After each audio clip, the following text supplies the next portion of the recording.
Russia Ukraine യുദ്ധത്തിൽ javelin anti tank guided missiles NLAW എന്ന് പറയപ്പെടുന്ന next generation light weight anti tank weapon system ഇവ എങ്ങനെയുള്ള റോളാണ് പ്ലേ ചെയ്തത് എന്നത് നമുക്കറിയാവുന്ന ഒരു വസ്തുതയാണ്. എന്നാൽ അടുത്തിടെ ടെലഗ്രാഫും ഇംഗ്ലണ്ടിലെ ചില മാധ്യമങ്ങളും പുറത്തു നൽകുന്ന വാർത്ത എന്നത് ഉക്രൈന് ഒരു വൻ തിരിച്ചടി തന്നെ നൽകിയിട്ടുണ്ട്. എന്താണ് അവർ യുദ്ധകളത്തിൽ ചെയ്യുന്നത്? ഞങ്ങൾ പറയുന്നതൊന്ന്, അവർ ചെയ്യുന്നതൊന്ന്. ഞങ്ങളുടെ ആയുധങ്ങളെല്ലാം കൊണ്ടുപോയി അവരവിടെ നശിപ്പിക്കുകയാണ്. എങ്ങനെ ഉപയോഗിക്കണം എന്ന് പോലും അറിയാതെ ഞങ്ങളുടെ ആയുധങ്ങളുടെ മൂല്യം തന്നെ അവരവിടെ വെറുതെയാക്കുകയാണ്. ഇങ്ങനെ ഒരു വലിയ കുറ്റാരോപണമാണ് ഈ രാജ്യങ്ങൾ നടത്തിയത്. അങ്ങനെ ഉക്രൈൻ എന്താണ് ചെയ്തത്? അല്ലെങ്കിൽ ഉക്രൈനെ മാറ്റി നിർത്താനായി ഇവർ തന്നെ പറഞ്ഞു പരത്തുന്ന പ്രചരണമായിരിക്കുമോ ഇത്? ഇവയെല്ലാം ഈ വീഡിയോയിലൂടെ വിശദമായി അറിയാം.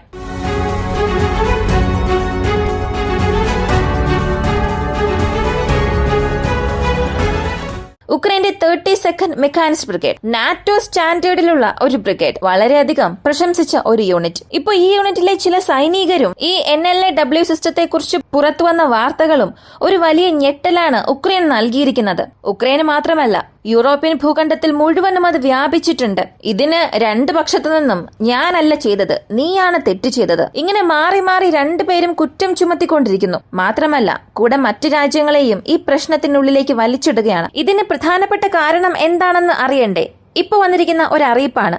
NLAW എന്ന് പറയപ്പെടുന്ന next generation light weight anti tank weapon system, javelin പോലെ തന്നെയുള്ള എന്നാൽ ജാവലിനേക്കാളും ഭാരം കുറവുള്ള ഒരു ആന്റി ടാങ്ക് വെപ്പൺ സിസ്റ്റം. ഇപ്പോ 100 റഷ്യൻ ടാങ്കുകളെ നശിപ്പിച്ചിട്ടുണ്ടെങ്കിൽ അതിൽ ജാവലിൻ ഒരു 60 ടാങ്കുകളെ നശിപ്പിച്ചിട്ടുണ്ടാകും. ബാക്കിയുള്ള 40 ടാങ്കുകളെ നശിപ്പിച്ച് രണ്ടാം സ്ഥാനത്തുള്ള ഉക്രൈന് കൂടുതൽ വിജയം നൽകിയ ഒരു വെപ്പൺ സിസ്റ്റമാണിത്. എന്നാൽ കഴിഞ്ഞ 2024 സെപ്റ്റംബർ മാസം മുതൽ ഇപ്പോൾ 2025 ഫെബ്രുവരി മാസം വരെയും ഈ ആയുധ സംവിധാനം കാരണം ഒറ്റ റഷ്യൻ ടാങ്കിനെ പോലും ഉക്രൈനെ കൊണ്ട് നശിപ്പിക്കാൻ സാധിച്ചിട്ടില്ല.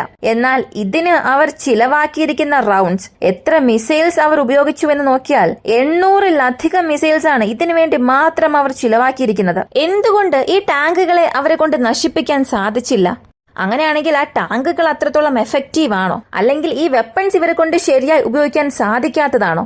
ഈ ചോദ്യത്തിനുള്ള ഉത്തരം, ഉക്രൈൻ ഈ സംവിധാനങ്ങൾ ഉപയോഗിക്കുന്ന രീതി എന്നത് നാറ്റോ നിയമങ്ങൾക്ക് വിരുദ്ധമാണ് എന്ന വാർത്തയാണ് പുറത്തു വന്നത്. അങ്ങനെ അവർ എന്താണ് ചെയ്തത്? അല്ലെങ്കിൽ ഉക്രൈൻ ചെയ്തത് അത്ര വലിയ തെറ്റാണോ എന്ന് ചോദിച്ചാൽ ഒരു ചെറിയ കാൽക്കുലേഷൻ പറയാം. അമേരിക്കയുടെ പക്കലുള്ള തന്ത്രം അല്ലെങ്കിൽ നാറ്റോ തന്ത്രം എന്നത് പ്രിസിഷൻ ഓവർ ക്വാണ്ടിറ്റി, അതായത് കൂടുതൽ ആയുധങ്ങൾ ഉള്ളതിനേക്കാളും കൃത്യതയുള്ള ആയുധങ്ങളാകണം എന്നുള്ളതാണ് നാറ്റോയുടെ ഡോക്ട്രിൻ. എന്നാൽ സോവിയറ്റ് യൂണിയൻ മുതൽ ഇപ്പോൾ റഷ്യയുടെ സ്ട്രാറ്റജി വരെ നോക്കിയാൽ കൂടുതൽ എണ്ണം ആയുധങ്ങൾ, അതിന്റെ കൂടെ തന്നെ പ്രിസിഷൻ ഉള്ള ആയുധങ്ങൾ, ഇത് റഷ്യയുടെ സ്ട്രാറ്റജിയാണ്. അപ്പോൾ നാറ്റോ സ്റ്റാൻഡേർഡിലുള്ള സൈനികർക്ക്, നാറ്റോ ട്രെയിൻ ചെയ്യുന്ന സൈനികർക്കുള്ള പ്രധാനപ്പെട്ട ഒരു ട്രെയിനിങ്, കൂടുതൽ വെപ്പൺസ് ഉപയോഗിക്കാൻ പാടില്ല. 10 മിസൈൽസ് ഉപയോഗിച്ചാൽ അതിൽ 7-8 മിസൈൽസ് എങ്കിലും അതിന്റെ ലക്ഷ്യത്തിൽ ചെന്ന് പതിക്കണം. അതിനനുസരിച്ചതുപോലുള്ള ആയുധങ്ങളാണ് അവരുടെ പക്കൽ ഉള്ളതും. ആയുധങ്ങൾക്ക് അത്രത്തോളം കൃത്യതയുണ്ടെങ്കിൽ മാത്രമേ ഇങ്ങനെ ഒരു ടാർഗറ്റ് അവരെ കൊണ്ട് സെറ്റ് ചെയ്യാൻ സാധിക്കൂ.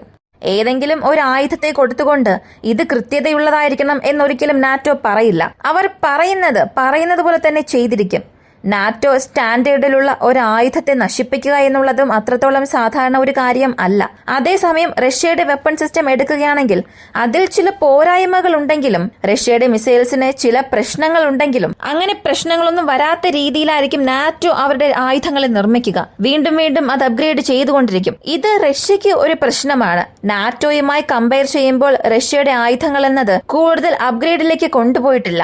എന്നാൽ റഷ്യ ചെയ്യുന്ന തന്ത്രം, നാറ്റോയുടെ 10 വെപ്പൺ സിസ്റ്റം ഉണ്ടെങ്കിൽ ഇവരുടെ പക്കൽ 15 ഉണ്ടാകും. ഇതുപോലെ എണ്ണ വർദ്ധിപ്പിച്ചുകൊണ്ടിരിക്കും. ഇപ്പോ ഉക്രൈൻ സൈനികർ ഇത്രയും ദിവസം സോവിയറ്റ് കാലഘട്ടം മുതലുള്ള ഒരു യുദ്ധ രീതികളായിരുന്നു പിന്തുടർന്നത്.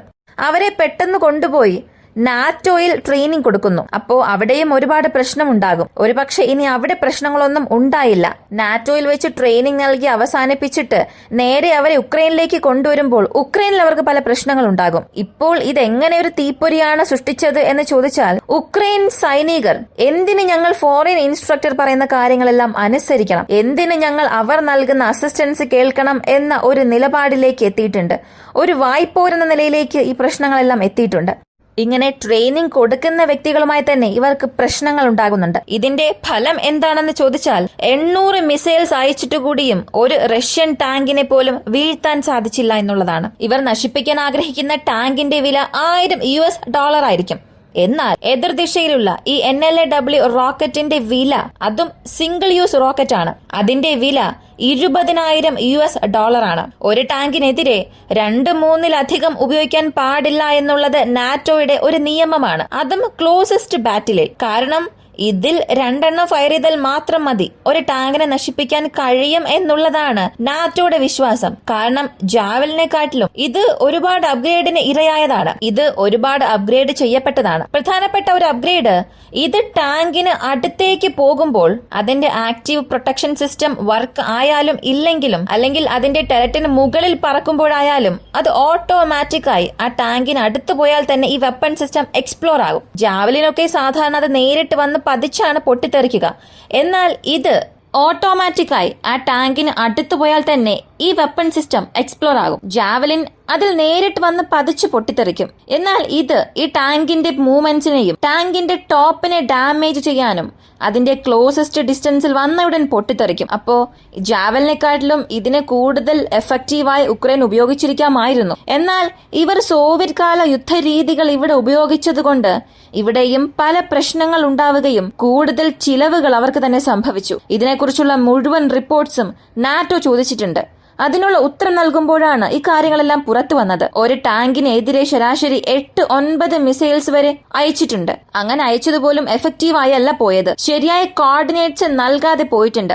അതായത് സത്യത്തിൽ ഇത് ഉക്രൈൻ ചെയ്ത തെറ്റാണോ, അല്ലെങ്കിൽ നാറ്റോയിലുള്ളവർ ശരിയായ രീതിയിൽ ട്രെയിനിങ് നൽകിയില്ല എന്ന് ചോദിച്ചാൽ നാറ്റോ ട്രെയിനിങ്ങിൽ നമുക്ക് യാതൊരുവിധ കുറ്റവും പറയാൻ സാധിക്കില്ല. കാരണം 32nd മെക്കാനിസ്റ്റ് ബ്രിഗേഡ് എന്നത് ഇപ്പോഴുള്ള യൂറോപ്പിൽ, അതായത് നാറ്റോ മെമ്പേഴ്സ് ഒഴികെ non NATO members ex Soviet സ്റ്റേറ്റുമായി കമ്പയർ ചെയ്യുമ്പോൾ വലിയ പരിശീലനം ലഭിച്ചവരാണ്. പക്ഷെ അവർ പറയുന്ന ഒരു കുറ്റാരോപണം, ഞങ്ങൾക്ക് വെറും 3 മാസം മാത്രമേ പരിശീലനം നൽകിയിട്ടുള്ളൂ. കൂടുതൽ കാലം ട്രെയിനിങ് നൽകിയെങ്കിൽ ഇതിനേക്കാൾ എഫക്റ്റീവായി ഞങ്ങളെ കൊണ്ട് പ്രവർത്തിക്കാൻ സാധിക്കുമായിരുന്നു. ഈ 3 മാസത്തിൽ ഞങ്ങളുടെ ബ്രിഗേഡ് ഇത്രത്തോളം അഡ്വാൻസ്ഡ് ആയി മാറിയെങ്കിൽ, ഞങ്ങൾക്കുള്ള ട്രെയിനിങ് കാലാവധി വർദ്ധിപ്പിച്ചിരുന്നെങ്കിൽ ഞങ്ങളെ കൊണ്ട് വീണ്ടും എഫക്റ്റീവായി പ്രവർത്തിക്കാൻ സാധിക്കുമായിരുന്നു. അപ്പോൾ ഇങ്ങനെയുള്ള സൈനികരെ ഉണ്ടാക്കിയ നാറ്റോ ട്രെയിനിങ്ങിൽ നമുക്ക് യാതൊരു കുറ്റവും പറയാൻ സാധിക്കില്ല. ഉക്രൈന് ആ ടെക്നിക് അഡാപ്റ്റ് ചെയ്യാനുണ്ടായ പ്രശ്നം, വെസ്റ്റേൺ മെയ്ഡ് വെപ്പൺസ് ഉപയോഗിക്കുന്നതിലുണ്ടായ ചില പ്രശ്നങ്ങൾ അവരുടെ ആയുധങ്ങൾ ഡ്രെയിൻ ചെയ്യുന്നതിൽ വന്ന് അവസാനിച്ചു. ഇപ്പോ ഈ വെപ്പൺ ഷോർട്ടേജ് എല്ലാം സംഭവിക്കുമ്പോൾ